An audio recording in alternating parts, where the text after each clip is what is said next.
Maghahari itong si Tanggol sa loob ng bilibid. Hindi umubra ang pananakot at panunuhol ni Olga sa mga warden para tapusin ang buhay ni Tanggol at sa mga kasamahan nito dahil kabaliktaran ang nangyari sa utos ni Olga.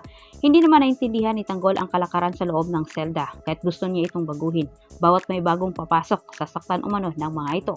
Matapos kinastigo itong si Tanggol ni Madam Warden, napagtanto ni Tanggol na hindi umano dapat magpakita sila ng anumang kahinaan sa kanilang mga kakosa dahil batid ni Tanggol na gagamit din umano ng mga ito para sila ay tapusin. Kaya sinabi ni Tanggol sa kanyang mga kaibigan, kailangan umano nilang lumaban kung kinakailangan.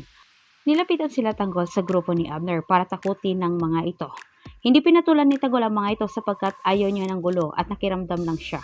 Ngunit pinagbuhatan siya ng kamay ni Abner. Uminit ang ulo ni Tanggol, lumabas ang kanyang sungay, kaya't hindi nagdadalawang isip itong si Tanggol na pagbigyan itong si Abner. Pinatikim niya ito ng malupit niyang suntok. Lumaban ang grupo ni Tanggol. Diretsang sinabi naman ni Tanggol sa grupo ni Abner na alam umano niya na may nag-utos sa kanila para sila'y tapusin pero hindi umano sila magtatagumpay.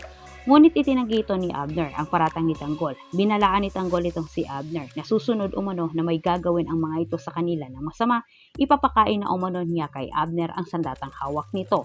Dagdag ni Tanggol na dapat kilalanin umano ni Abner ang taong gusto nitong kalabanin.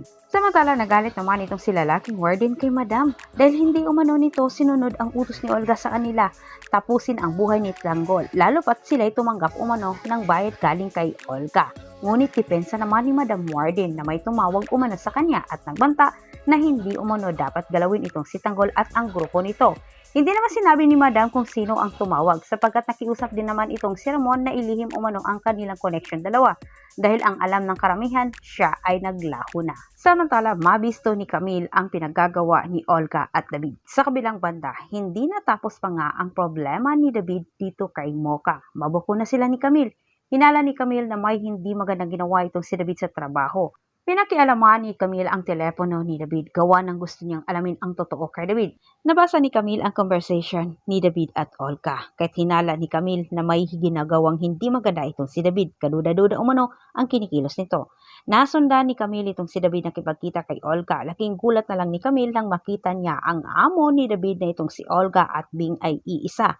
Sa ginawang pagsunod ni Camille dito kay David, matuklasan na ni Rigor na pinagluloko lang siya ng kanyang anak. At dito po nagtatapos ang ating advance episode. Huwag mong kalimutang mag-subscribe dito sa aking channel para sa maraming karagdagang update pa po natin. Kung ikaw po ay bago pa lang. Muli maraming salamat and God bless.